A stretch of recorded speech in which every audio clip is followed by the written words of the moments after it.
네, 오늘은 성경적 섬김이라는 제목으로 사도행전 6장 1절에서 6절 말씀을 먼저 보겠습니다. 오늘 제가 인용할 성경 내용은 전부 주보 사면에 실어놨으니까요. 주보 사면을 보시면 다 되겠습니다.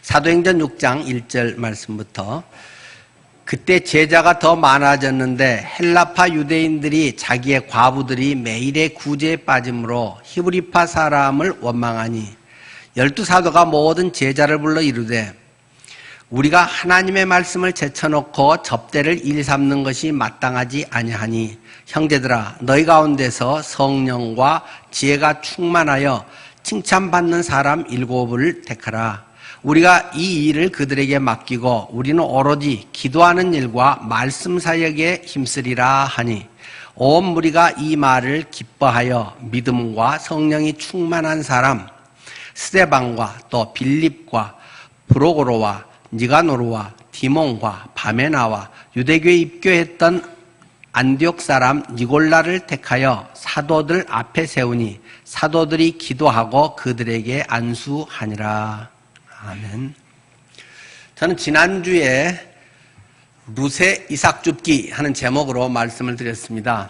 루세 이삭줍기를 통해서 우리의 복지적 차원에서의 문제들도 몇 가지를 같이 나누어 봤습니다. 오늘도 비슷한 관점에서 성경적인 섬김, 복지 이런 부분들을 우리가 좀 더 생각해 보려고 합니다.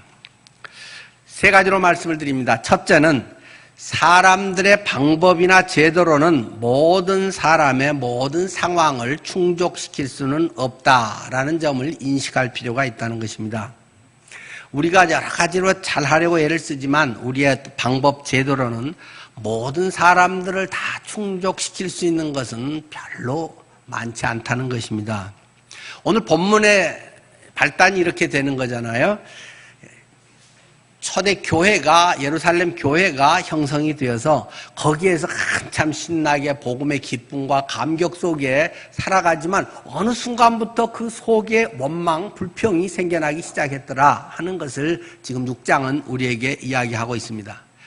12사도가 직접 목회하는 그곳에 정말 성령의 충만함이 있고 엄청난 지금 새로운 세계를 경험하고 있는 그 현장 속에 원망과 불평거리가 있더라는 것입니다. 그것은 무엇입니까? 지극히 현실적인 문제입니다. 영적인 기쁨과 충만함이 있어도 현실 문제가 무조건 해결되거나 그렇지는 않습니다. 그러나 넉넉히 할 수 있는 그러한 기틀은 마련이 되겠죠. 자, 여기 본문에 보면 헬라파 유대인들이 자기 과부들이 매일의 구제에서 빠지기 때문에 히브리파 사람들을 향해서 손가락질하고 원망을 하더라 하는 내용이 기록이 되어 있습니다. 우리식으로 이야기를 한다면 교회 안에서 어려서부터 교회를 쭉 잘 다닌 사람, 또 우리 교회 안에 창립 멤버라든가 또 그 가족들 이런 사람들을 만약에 히브리파 그 과부 히브리파 성도들이라고 말할 수도 있겠죠.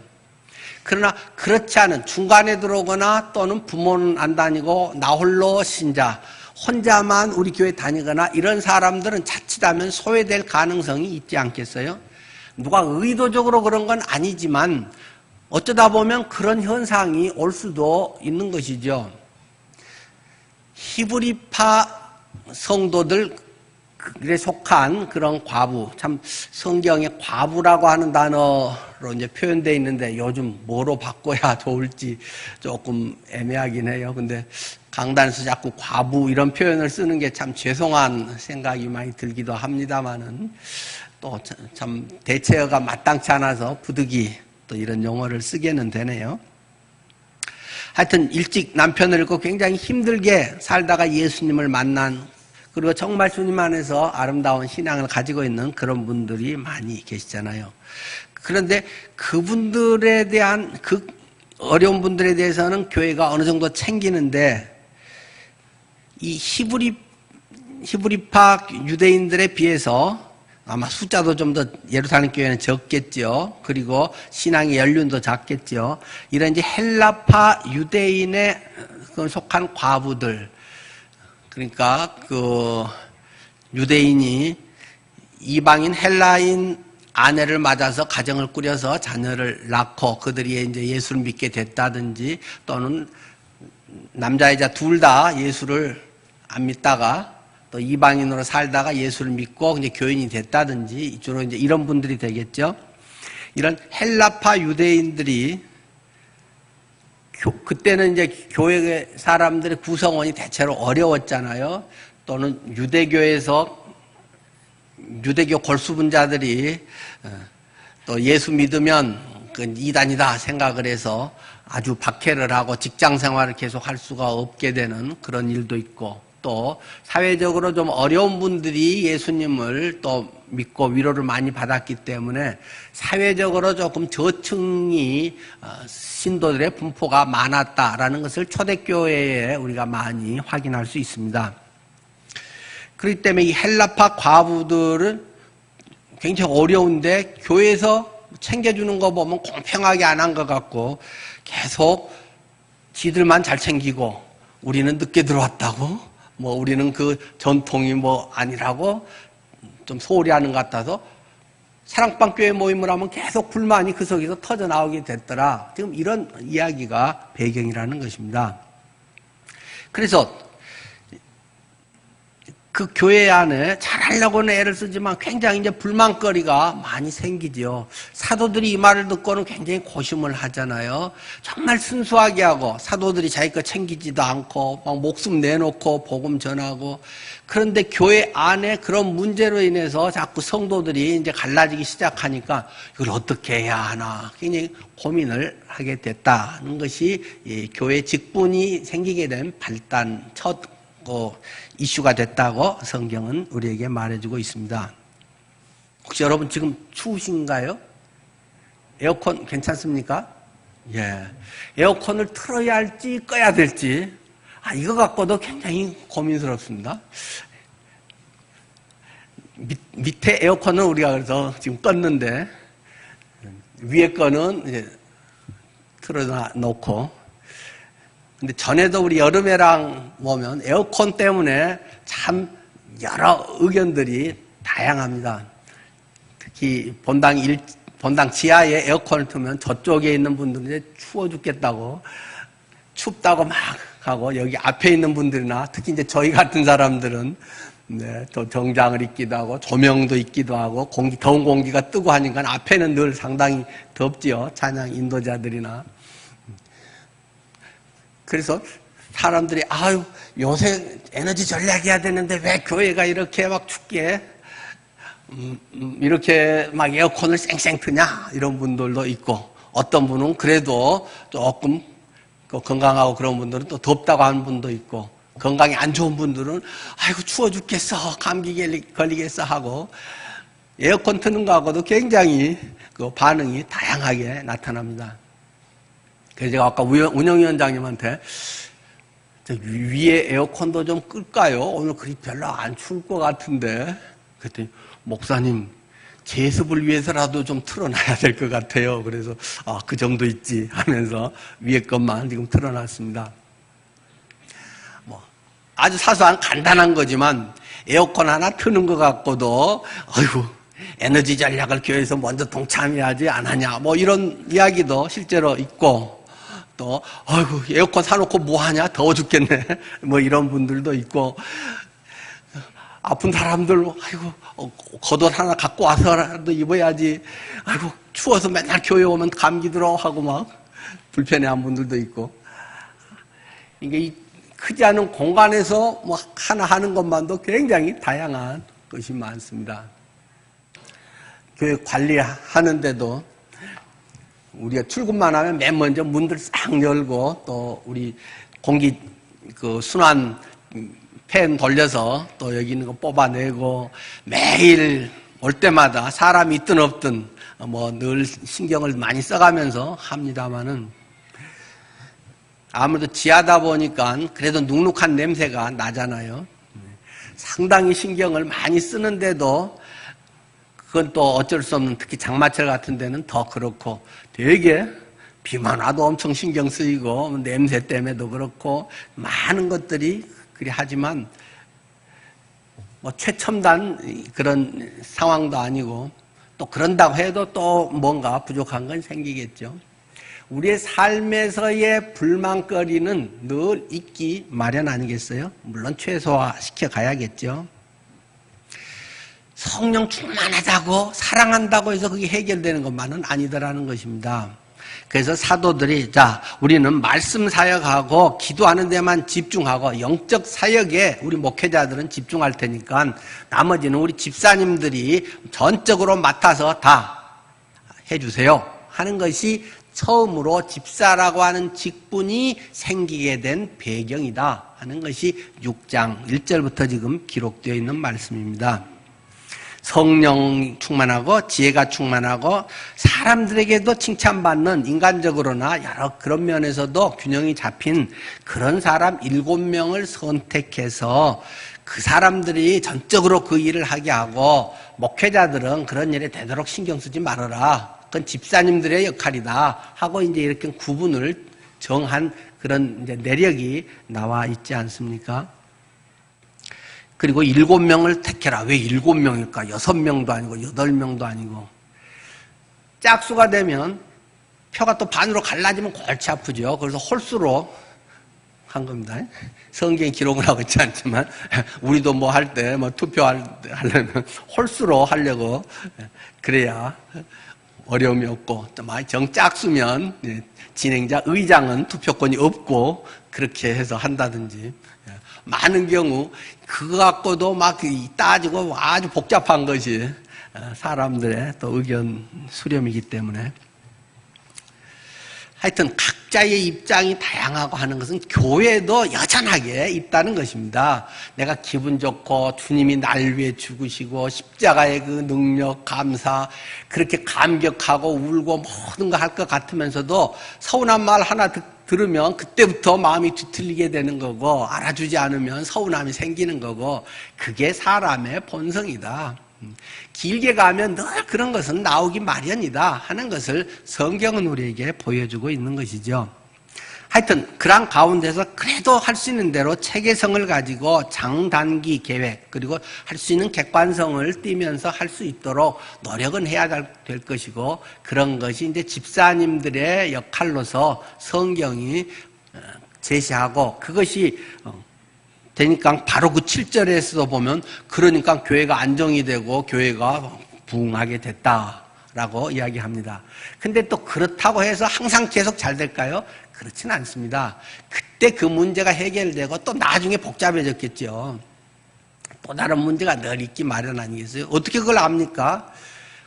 고린도 교회라든가 그런 서신에 보면 교회 안에서 여러 가지 문제들이 얼마나 복잡하게 더 많이 발생하는지, 그건 비단 고린도 교회 문제만은 아니겠죠.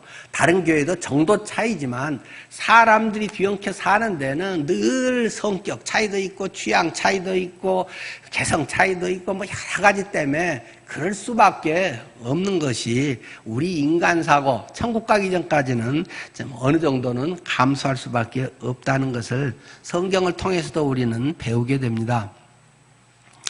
하여튼 먼저 인지해야 될 부분이, 사람들의 방법이나 제도로는 모든 사람의 모든 상황을 충족시킬 수는 없다는 점입니다. 두 번째, 가족, 친지 등 주위에서 챙길 수 있다면 먼저 그 사람들이 챙겨야 한다라는 것이 성경적 원리라는 것입니다. 제가 마가복음 7장에 예수님께서 하신 말씀을 거기에 기록해 놨죠. 마가복음 7장 9절에 대한 이야기입니다. 고르반이라고 하는 용어에 대해서 예수님께서 말씀하시는 거죠. 또 이르시되 너희가 너희 전통을 지키려고 하나님의 계명을 잘 저버리는도다.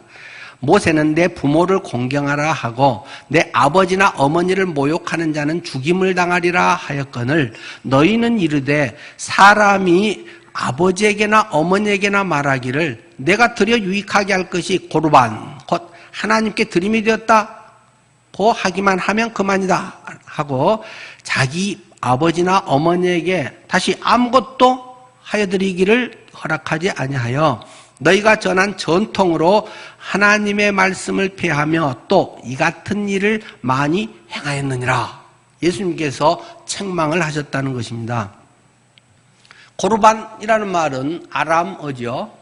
아람어는 아랍어하고는 전혀 다른 언어이고 고대 히브리어의 그 비슷한 형태, 그 예수님 시대의 일상어로 쓰였던 언어라고 합니다. 근데 마가는 그때 마가가 기록할 때 또 이 편지를 읽는 주로 이방인들이나 이런 사람들이 그 말을 못 알아먹기 때문에 고르반하고 뜻을 설명을 하죠. 곧 하나님께 드림이 되었다. 어떤 사람 중에 예수님 잘 믿는 사람이 있는데 집안에 문제가 있고 어려움이 있어가지고 했더니 고르반입니다. 이렇게 이야기를 하더라는 것입니다. 고르반. 하나님께 난 다 드려버렸어요. 내 건 없어요. 주님이 주인이에요. 다 하나님 거예요. 그래서 난 못 드려요. 난 못 줘요. 난 내 거 없으니까 난 안 낼래요. 이런 소리를 하고 있는 것에 대해서 예수님이 아주 책망을 하고 있는 내용이죠. 고르반했습니다. 주님께 난 다 헌신했어요. 주님 거예요. 그러니 내 맘대로 못해요. 매일 쌀 사서 밥 먹고 자녀들 학비 대고 하는 건 다 하면서 하나님께 드렸어요. 하나님 이중적인 삶을 살고 있다 하고 예수님이 이 말도 안 되는 소리들을 하고 있다 하는 것을 책망하는 겁니다. 자, 하나님과의 그런 관계는 사람들과의 관계 때는 물질로도 표현이 되는 것임을 분명하게 성경은 가르칩니다. 여러분은 혹시 가족 간의 어떤 모임, 행사에서 어떻게 하십니까? 예수님 믿는 사람들이 더 잘해야 할 것입니다. 적어도 다른 형제들 하는 만큼은 해야 되겠죠. 물론 어떤 모임에 있어서 다른 형제들은 예수 안 믿기 때문에 주일날 모여가지고 한다든지 하고 부득이 못하면 형제들이 내는 어떤 거나 수고하는 그런 것들 정도는 적어도 내거나 더 내거나 또는 다른 날 찾아가서 그 일을 하고 부득이 양해롭고 그날은 못 가거나 이런 식으로 해야지. 예수 믿는다고 나는 주일은 예배해야 돼요. 나는 교회에서 맡은 게 있어가지고 나는 못 가요. 그냥 그러고 딱 끝나버린다. 그런 건 안 되는 것이다. 돈 낼 거 있으면 남 이상 더 내고 수고할 거 있으면 가서 어떻게든지 더 하고 돈으로 하든 수고로 하든 다른 어떤 것들을 더 하고 형제자매 부모님 챙기는 일에 더 애를 쓰고 노력하고 안 믿는 사람보다 더 해야지. 예수 믿는 사람이 이런저런 걸로 살살 빠지고 나는 직장 다니니까 못하고 뭐하고 그렇게 하면 안 되는 것이다. 그런 것을 주님은 지금 우리에게 지적하고 있는 것입니다. 또 초대교회가 아까 말씀드렸듯이 대체로 가난하다고 했지 않습니까? 그러니까 교회가 섬겨야 될 사람이 많다는 것입니다. 챙겨서 어려움을 이겨내게 해야 되는 분들이 많은데 교회에 그러한 문제로 인해서 상당한 어려운 짐이 되고 있다는 것입니다. 사도 바울은 그래서 디모데에게 편지를 하면서 목회할 때 이거 명심하고 이렇게 해라 하고 아주 지혜롭게 하나님의 방법들을 가르쳐주는 게 디모데전서 5장의 내용이 기록되어 있죠. 5장 3절 참 과부인 과부를 존대하라. 만일 어떤 과부에게 자녀나 손자들이 있거든 그들로 먼저 자기 집에서 효를 행하여 부모에게 보답하기를 배우게 하라. 이것이 하나님 앞에 받으실 만한 것이니라. 참 과부로서 외로운 자는 하나님께 소망을 두어 주야로 항상 간구와 기도를 하거니와 향락을 좋아하는 자는 살았으나 죽었느니라. 내가 또한 이것을 명하여 너희로 책망받을 일이 없게 하라. 누구든지 자기 친족, 특히 자기 가족을 돌보지 아니하면 믿음을 배반한 자요 불신자보다 더 악한 자니라. 과부로 명부에 올릴 자는 나이가 60이 덜 되지 아니하고 한 남편의 아내였던 자로서 선한 행실의 증거가 있어 혹은 자녀를 양육하며 혹은 나그네를 대접하며 혹은 성도들의 발을 씻으며 혹은 환난 당한 자를 구제하며 혹은 모든 선한 일을 행한 자라야 할 것이요. 젊은 과부는 올리지 말지니 이는 정욕으로 그리스도를 배반할 때 시집가고자 함이니 처음 믿음을 저버렸으므로 정죄를 받느니라. 또 그들은 게으름을 익혀 집집으로 돌아다니며 게으를 뿐 아니라 쓸데없는 말을 하며 이의를 만들며 마땅히 아니할 말을 하나니 그러므로 젊은이는 시집가서 아이를 낳고 집을 다스리고 대적에게 비방할 기회를 조금도 주지 말기를 원하노라. 이미 사탄에게 돌아간 자도 있도다. 만일 믿는 여자에게 과부 친척이 있거든 자기가 도와주고 교회가 짐지지 않게 하라. 이는 참과부를 도와주게 하려 함이라. 초대교회 당시 어려운 분들도 많고 그런 가운데서 일일이 교회가 그분들을 다 할 수 있으면 얼마나 좋겠습니까마는 그럴 상황이 아니다. 교회의 수입이라고 하는 것은 성도들이 헌금하는 게 그거의 전부인데 그것으로 어떻게 아주 적절하게 교회의 본래 기능을 잘 해가면서 하나님의 뜻을 펼쳐낼 것이냐, 그게 중요한 것인데 그 어떤 이런 구제나 복지가 그것을 전부 차지하게 되면 교회의 본래 해야 할 일들을 못하게 되고 마땅히 지혜롭게 할 부분들이 이루어지지 않는다는 것이잖아요. 그러니까 어려운 분들이 있다. 우리 가족의 부모님이나 우리 형제들 간에 어려운 사람이, 경제적으로 어려운 사람이 있다.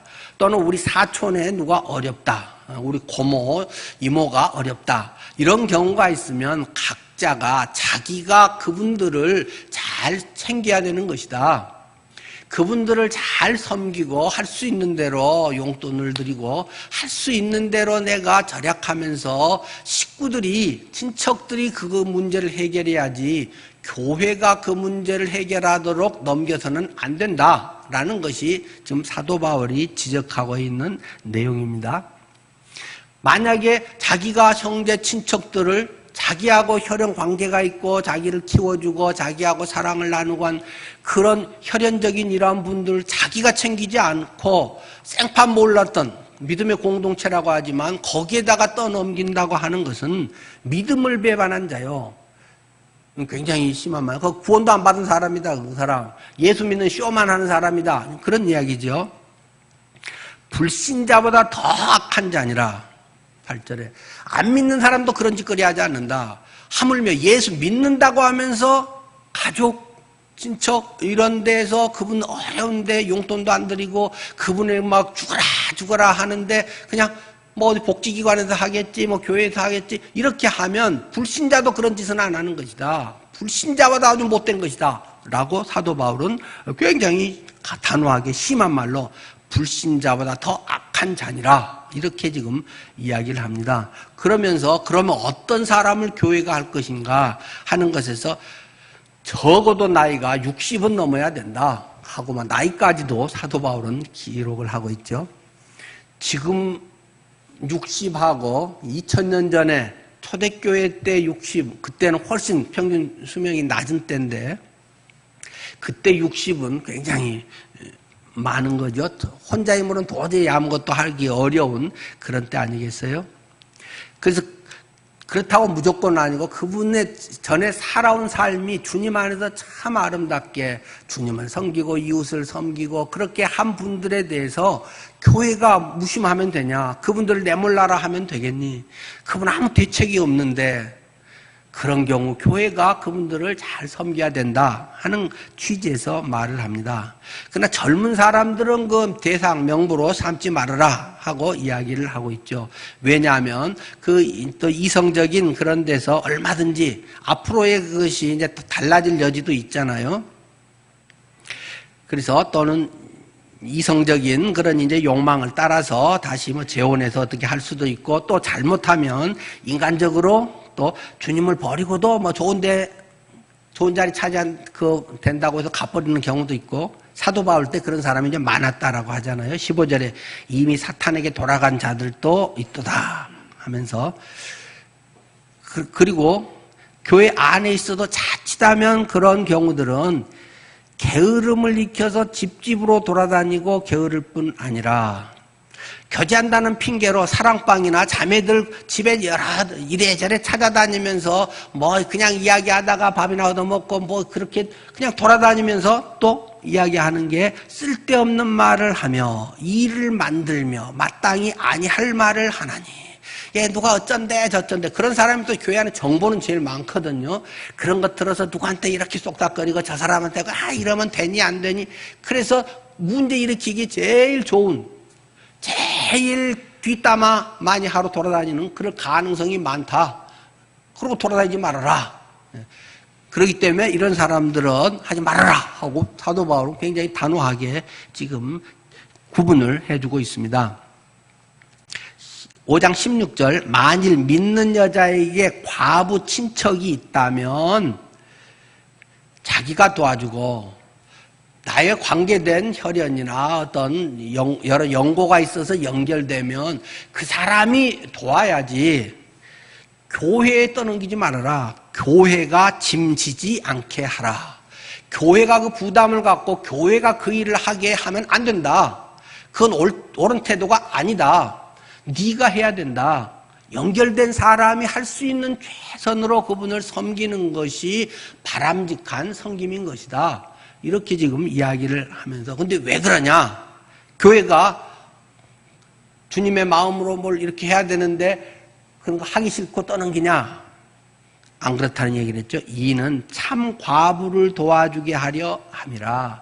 진짜로 꼭 도와드려야 될 분들이 교회에 있는데, 조용하게 은밀하게 꼭 도와드려야 할 분이 있는데, 교회 돈이 차고 넘치거나 어떤 수입에 그런 부분들이 따로 교회가 창출해내는 부분들이 있는 데가 아니기 때문에, 성도들의 누군가가 사랑의 마음으로 헌금한 것을 할 수 있는 대로 잘 적절하게 하고 꼭 필요한 사람에게 전해주기 위해서는, 여러 사람 그냥 니도 좋고 나도 좋고 편하고 뭐 누구 친하고 뭐 이렇게 한다고 해서 그 사람들 명단을 자꾸 올려서 숫자만 불려놓으면 실제적으로 교회가 도와야 할 일들을 제대로 못하고 마는 것이다. 꼭 도움받아야 될 분들이 못 받기 때문에, 누군가가 할 수 있다면 자기의 친척과 연고된 사람은 그 사람이 최선을 다해서, 조금 무리할 정도로도 그분들이 챙겨야 되는 것이고, 교회는 정말 필요한 분들에게 꼭 잘 할 수 있도록 해야 되는 것이다. 그것을 지금 바울은 이야기하고 있는 것입니다. 세 번째는 주님의 사랑에 감동하여 자원하는 마음으로 섬기라는 것입니다. 아까 첫 번째는 사람들의 방법이나 제도로는 모든 사람의 상황을 충족시킬 수는 없다는 말씀이었고, 두 번째는 가족이나 친지 등 주위에서 누군가 뭔가 연고가 있어 챙길 수 있으면 먼저 그분들이 챙겨야 한다 하는 말씀이었고, 지금 세 번째는 주님의 사랑에 감동해서 자원하는 마음으로 섬기라고 가르치고 있습니다. 초대교회에 대해서는, 초대교회의 정신이 얼마나 좋습니까? 모두가 참 부러워하는 것인데, 내 것이라 하지 않고 유무상통했다. 있는 자나 없는 자나 서로 나눴었다. 또 있으면 있는 대로 없으면 없는 대로 함께 먹고 함께 굶고, 그렇게 한 공동체로, 믿음의 공동체가 삶의 공동체로 이루어졌다. 그런 말씀을 하고 있습니다. 그렇게 될 수 있으면 참 얼마나 좋을까요? 제가 목회되면서 내가 목회하면서 좀 그런 교회가 됐으면 좋겠다, 그런 바람이었지만은 뭐 영 그렇게 못하고 있는 것이 지금까지의 모습입니다. 그러면서도 그럼 어떻게 해야 되지? 사실 고민이고 쉽지 않습니다. 이런 문제를 한번 어떻게 해결해 보려고 제가 이스라엘에 갔죠. 이스라엘의 그 신앙 공동체로서 제일 그 이스라엘 정신의 핵심이 키부트라고 하는 데 아닙니까? 이스라엘의 키부트 공동생활을 하면서 또 이제 모샤브라고 하는 데도 있지만 가장 핵심은 키부트입니다. 그래서 제가 키부트에 들어가서 좀 살았잖아요. 거기 키부트에서 생활을 하면서 이 사람들의 그런 정신과 이걸 어떻게 하면 이렇게 할까 하고 몸으로 좀 부대끼면서 살아봤는데 오히려 더 힘들겠다 하는 생각이 많아지고 결국 저는 돌아왔습니다. 그런 중에도 할 분들은 또 하실 분들은 정말 훌륭한 분들이 있긴 하겠지요. 근데 한국이라는 상황, 서울이라고 하는 상황에서 야 이거 정말 쉽지 않구나. 특별히 교육 시스템 이런 것이 워낙 달라서 거기는 어떤 꼭 좋은 대학을 가야 되는가 아니고 거기는 자기의 재능을 따라서 자기의 또 지금 하면 우리식으로 하면 은사랄까요? 자기가 잘하는 걸 따라서 잘하고 주위에서도 그렇게 해서 하면 아주 훌륭하다고 하나님이 내게 부여한 그 길을 갔다고 하는데 우리 교육 시스템은 할 수 있으면 이름 있는 유명한 대학에 가야 되고 또 월급 많이 주는데 좋은 조건의 직장을 차지해야 되고 어떤 그런 것들이 많기 때문에 그런 벌써 사람들의 기준과 내 아이가 더 이렇게 돼야 된다는 이런 것이 우리는 굉장히 많이 더 배어 있어서 그런 문제를 해결하기는 참 어렵겠다. 그런 생각이 어쨌든 저는 많이 들대요. 우리 아이도 어떻게 돼도 좋다. 거기 이제 제가 키부츠 살면서 보니까 거기는 살기가 참 편합니다. 밥을 자기가 해 먹지 않습니다. 저는 이제 주방에서 반 일했고 빨래 공장에서 반을 일하면서 숙식을 제공받고 거기서 살았습니다. 근데 식사 시간 되면 그 식당에 전부 뷔페식으로 차려놓으면 자기가 아침에 7시부터 9시 그러면 아침 그 시간에 가서 그냥 자기가 알아서 먹고 싶은 거 먹고 다 가고 그러는 거죠. 저녁에도 역시 마찬가지고 그러니까 집에서 주부가 음식 만들 일이 없습니다. 그리고 아침에 자기 이제 일터로 가면서 자기 빨래거리 있으면 빨래망에다 해서 던져놓고 가면 낮에 이제 우리 빨래 공장에서 빨래해서 기계로 다 합니다만 그래서 다림질까지 해서 다 이렇게 준비해 놓으면 퇴근하면서 그거 갖고 들어가기 때문에 빨래할 일도 없고 음식 만들 일도 별로 없고 그냥 자유롭게 아침, 점심, 저녁 다 그렇게 하더라고요. 다만 금요일 저녁에 안식일 시작할 때는 이제 가족들이 그 식당에서 한 테이블씩 하고 예식을 하면서 유대인의 이제 그런 예식을 하면서 밥을 먹더라고요. 그러니까 내 자식에게 맛있는 거 먹일 일도 없고 다 거기서 그냥 알아서 먹는 거기 때문에 특별히 내 자식을 위해서 할 것도 별로 없고 학교 들어가기 전까지는 그 안에서 공동 유치원을 엄마들이 돌아가면서 운영하기 때문에 다 몰려다니면서 형, 동생들 그냥 쏟아지면서 그냥 함께 교육받고 과외라고 하는 것도 물론 아예 없고 그 주변에 중고등학교도 그 가까운데 앞에 스쿨버스 오면 그냥 갔다가 오는 거고 자기 기술하면 또 기술 쪽으로 가는 거고 먹고 사는 것이 공동체 키부츠라고 하는 데서 다 평생 같이 하루에 8시간씩 시간표 짜서 각자 배정하면 거기 가서 일하고 먹고 살고 자녀들 학비든지 거기서 챙기고 개인이 챙기지 않기 때문에 거기에서 사는 것이 굉장히 단순하더만요. 근데 우리는 다 여기 와서는 아무리 정신이 좋아서 우리 그렇게 해봅시다 해도 내가 밥에 먹여서 보내야 되고 내가 학원 보내고 내가 어디 학교 어디 좋은데 취직 먹고 살게 해줘야 되니까 그런 우리 시스템에서 초대교회적인 이런 공동체 삶을 실현한다는 것이 굉장히 요원하구나. 하여튼 저는 그렇게 해서 우리나라에서는 안 되겠는데 하고 사실 돌아왔습니다. 여러분은 어떨지 모르겠어요. 사도행전 2장에 있는 이야기나 곧 또 읽을 사도행전 4장에 있는 이야기나 거기 얼마나 이상적이고 좋습니까? 그런데 조금 문제가 있긴 있는 거죠. 자, 이 사도행전 4장 32절 바나바의 헌신 대목입니다. 믿는 무리가 한 마음과 한 뜻이 되어 모든 물건을 서로 통용하고 자기 재물을 조금이라도 자기 것이라 하는 이가 하나도 없더라. 사도들이 큰 권능으로 주 예수의 부활을 증언하니 무리가 큰 은혜를 받아 그 중에 가난한 사람이 없으니 이는 밭과 집 있는 자는 팔아서 그 판 것의 값을 가져다가 사도들의 발 앞에, 교회에다 전부 헌금한 거죠. 발 앞에 두매 그들이 각 사람의 필요를 따라서 나누어 줌이라. 얼마나 좋겠어요? 다 자기 집 팔아갖고 와서 다 100% 내고 다 같이 교회에서 나눠줘서 먹고 살게 하고 이런 공동체가 된다면 참 좋은데 우리는 자본주의적 의식에 너무 쩔어 있는 건 아닐까 싶어요. 마음은 공동의식과 함께라고 하지만 내 것, 내 새끼, 뭐 앞으로 장래 뭐 이런 것들을 다 내가 챙겨야 되는 시스템 속에 오래 쩔어 있고 안 그러면 또 누가 책임져 주나요? 사실 책임 안 져주죠.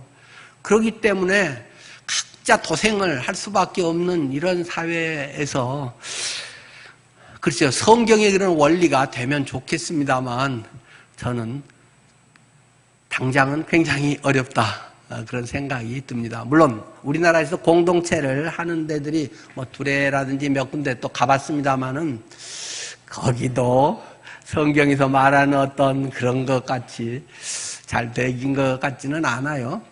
어떤 뭐 꼭 두레 공동체를 얘기하는 건 아닙니다만은 몇 군데 우리나라도 그렇게 하는 데가 있긴 있는데요. 그분들과 교제도 해봤지만은 야 이게 쉽지 않구나 그런 생각이 솔직히 저는 많이 들어서 뭐 아예 시도도 안 하고 있습니다.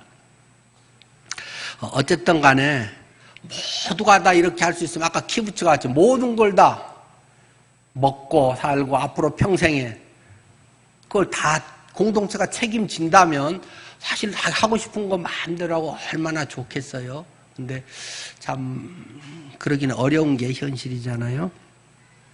자, 그런 속에도 이런 요셉 같은 사람이 있었다는 것입니다. 36절이죠.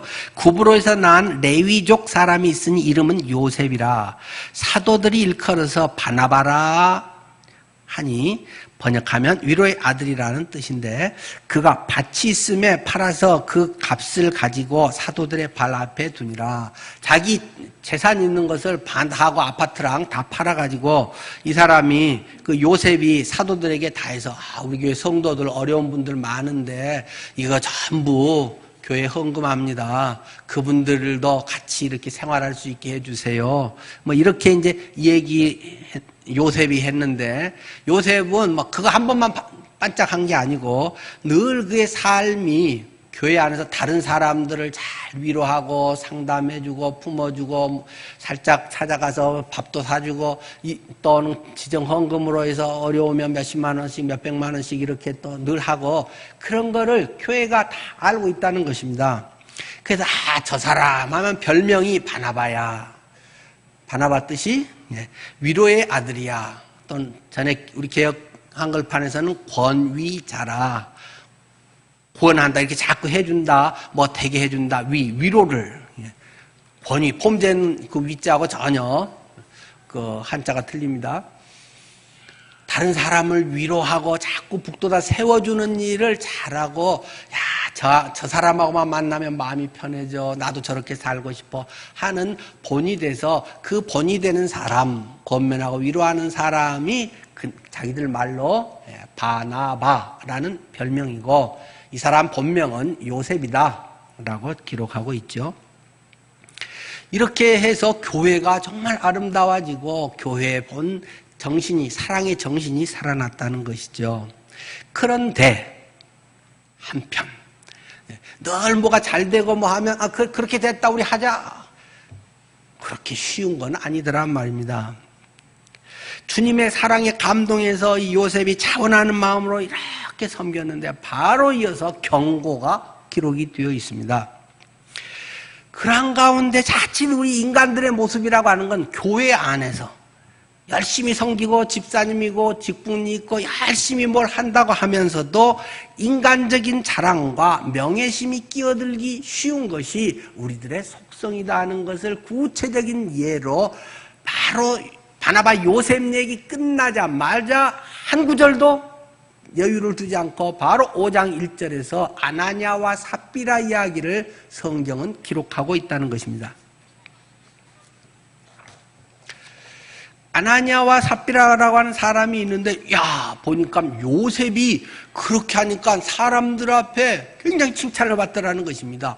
와, 정말 저분 때문에 이번 어려울 뻔했는데, 와, 하나님께서 우리의 이걸 채우셨어요 하고 막 간증이 나오고 기뻐하고, 아, 요셉, 참 전에도 그렇더니 훌륭해요. 믿음만 좋은 줄 알았더니 돈이나 이 물질적으로도 깨끗하게 하나님이 주인이심을 고백하고 있어요.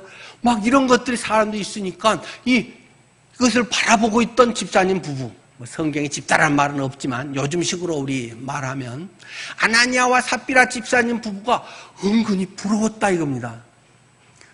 와, 저 사람 저거 바쳐갖고 사람들이 저렇게 존경하고 하는데 와, 나도 부럽다. 나도 저런 존경을 받고 싶다 하는 마음이 생겼다는 거죠. 그래서 이 아나니아라는 사람이 그의 아내 삽비라와 더불어 소유를 팔아서 자기 이제 아파트 팔았다는 거죠. 자기 논밭 팔았다는 거죠. 그 값에 얼마를 감춤해 그 아내도 알더라. 아나니아가 딱 이렇게 주범이고 이제 아내도 묵시적인 이제 공범으로 알면서도 이제 그 중에 얼마만 가져다가 사도들의 발 앞에서 탁 뒀다는 거죠. 얼마를 뒀을까? 모르죠. 성경이 말하지 않는데. 근데 제가 대강 짐작하기에 적어도 100%는 아니잖아요. 얼마를 감췄으니까. 얼마를 감췄을까? 그래도 이런 누가 시켜서도 안 했는데 그런 마음 있는 사람은 적어도 뭐 반땡을 하지는 않았을 것 같아요. 50불 숨기고 50을 하지는 않았을 것 같아요. 적어도 한 80%나 70% 정도는 그래도 바치고 자기 앞으로 내가 앞으로 아프게 되면 어떡하지? 또 뭐 자녀 어떡하지? 여러 가지 생각해서 한 20, 30%는 좀 남겨놨겠죠. 근데 제법 재산이 된 것 같아요. 그러니까 여기 나올 만하고 아마 그 정도 바쳐도 아마 요셉이 바친 정도는 되지 않을까? 뭐 그런 이제 짐작도 해보는데 어쨌든 그렇게 해서 발 앞에 헌금입니다 하고 거액을 몇 억은 적어도 되겠죠. 지금 이게 몇 억 단위지 뭐 몇 천만 원 내갖고 지금 이렇게 나올 일은 아니죠. 그러니까 베드로가 이르되 아나니아야 어찌하여 사탄이 내 마음에 가득하여 내가 성령을 속이고 땅값 얼마를 감추었느냐. 땅이 그대로 있을 때는 네 땅이 아니며 판 후에도 네 마음대로 할 수 있는 게 아니더냐. 이렇게 이야기하면서 어찌하여 이 일을 이런 속임수 이런 것들 네 마음에 두고 이 꼼수를 부리고 있느냐. 사람에게 거짓말한 것이 아니요 하나님께 네가 지금 거짓말하고 있는 것이다. 아나니아가 이 말을 듣고 엎드러져 혼이 떠나니 죽으니 이 일을 듣는 사람이 다 크게 두려워하더라. 젊은 사람들이 일어나서 이제 시신을 싸서 메고 가서 이제 장사를 지내고 매장을 막 이제 빨리 하고 왔는데 3시간쯤 지나서 그의 아내가 그 남편이 지금 그렇게 죽어버린지도 모르고 왔다는 것이죠. 베드로가 이르되 그 땅 판 값이 이것뿐이냐? 이게 정말 당신 말대로 판 거 전부야? 이게 100% 맞아요? 그러니까 맞아요. 이게 전부예요. 뭐 내가 계약서도 안 보여줬는데 어떻게 베드로가 알겠냐? 그래서 이것뿐이냐? 내게 말하라 하니 이르되 예, 이것뿐입니다. 이게 전부예요. 100%나 바친 거예요. 하고 말했더니 베드로가 이르되 너희가 어찌 함께 꾀하여 작당해서 주의 영을 시험하려 하느냐. 성령을 속인다 앞에서 그랬고 주의 영을 시험하려 하느냐. 보라 네 남편을 장사하고 오는 사람들의 발이 문 앞에 막 지금 장례 치르고 왔는데 곧 니도 시체 갖다 묻으러 갈 거다. 너를 메어 내가리라 하니 곧 그가 베드로의 발 앞에 엎드러져 혼이 떠나느라 즉사해버렸다는 거죠. 젊은 사람들이 들어와 죽은 것을 보고 메다가 그의 남편 곁에 갑자기 부부 묘가 2개가 생겨버린 거죠. 장사하니 온 교회와 이 일을 듣는 사람들이 다 크게 두려워하더라. 와, 다 바쳐야 되는 거구나, 교회에. 그런 말을 절대 아니잖아요. 5장 4절에 땅이 그대로 있을 때는 네 땅이 아니며 판 후에도 네 맘대로 할 수가 없더냐. 그건 네 거고 네가 그러겠다고 네 혼자 작정해서 한 건데 안 팔았을 때도 네 거고 혹시 팔았다고 해도 네 돈이지. 누가 그걸 뺏어가냐? 누가 그걸 다 내래? 네가 그렇게 해서 그걸 통해서 와, 저 집사님 뭐 이렇게 잘해요. 와, 다 바쳐서 했대. 요셉도 했는데 얘들은 더 많이 했대. 뭐 이런 식의 자랑, 명예 이걸 듣기 위해서 했다는 것입니다. 그리고 꼭 해갖고 100% 바쳐야 되나요? 그런 거 없죠. 그거 해서 반반씩 해가지고 반만 한 것도 얼마나 커요. 10억짜리 아파트 팔라고 5억을 헌금했는데 얼마나 커요. 그렇게 했다고 누가 뭐래. 5억 한 것도 고마운 거죠. 근데 네가 하는 건 지금 속이는 것이야. 집 판 거 전부입니다 하고 완전히 100% 주님 앞에 헌신한 듯 하면서 뒤로 자기 챙길 건 딱 챙기고 자기는 이중적인 마음, 거짓말을 하나님을 속이면서 이게 전부인데요 하고 있는 그것이 죄다라는 것을 지금 성경은 지적하고 있는 것입니다. 팔아가지고 1,000원도 안 해도 되는 것입니다. 물론 우리의 기본적 신앙생활에서는 뭐 소득원금, 뭐 보통 우리가 이제 11조 한다고 하듯이 뭐 그렇게 하는 것이 이제 사실 바람직하겠죠. 근데 안 했다고 해서 뭐 벌 받나요? 우리 교회는 이름도 안 쓰는데 뭐 10억 팔아가지고 이랬다고 해서 누가 뭐라고 하나요? 아무 말도 안 하죠. 퇴직금 받고 안 했다고 누가 뭐라고 하나요? 찾아가서 이야기도 안 합니다.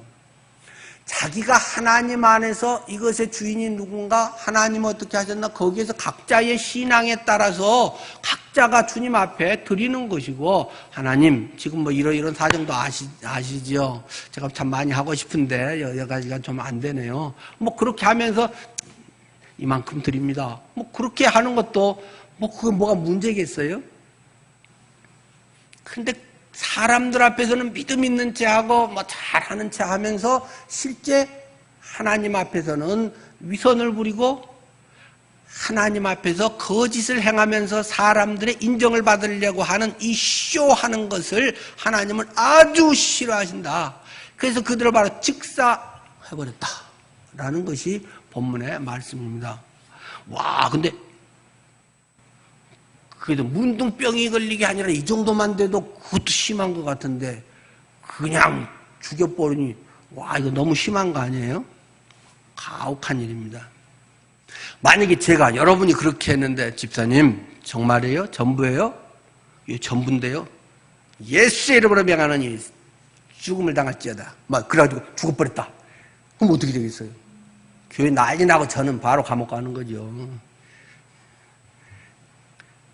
근데 조금 기억해둘 만한 일이 있는데 안수 기도를 하고 뭘 해도 손을 대고 하면 책임이 있습니다. 그냥 이렇게 이쁘게도 이렇게 하고 나을지어다, 병만은 떠나갈지어다 뭐 이렇게 하고 하면 그래가지고 문제가 됐다. 형사적 처벌을 받습니다. 목사가 막 또는 막 그걸 세게 하느라고 막 발버둥 치면 막 치면서 안 차리라고 하는가 하면 나중에 이제 뭐 감옥 가고 그러잖아요. 근데 손은 안 대고 말로만 그럴지어다 주님의 말씀과 능력으로 회개할지어다 뭐 이렇게 해갖고 쓰러진 거는 책임 없습니다. 손을 안 대는데 뭐 물리적으로 당장에 뭐 없는데 어쨌든 형법상은 그렇습니다. 그러니까 아무나 막 안수 이렇게 하고 손 대고 막 하고 막 흔들고 그러면 위험하다. 그러지 말라는 말입니다.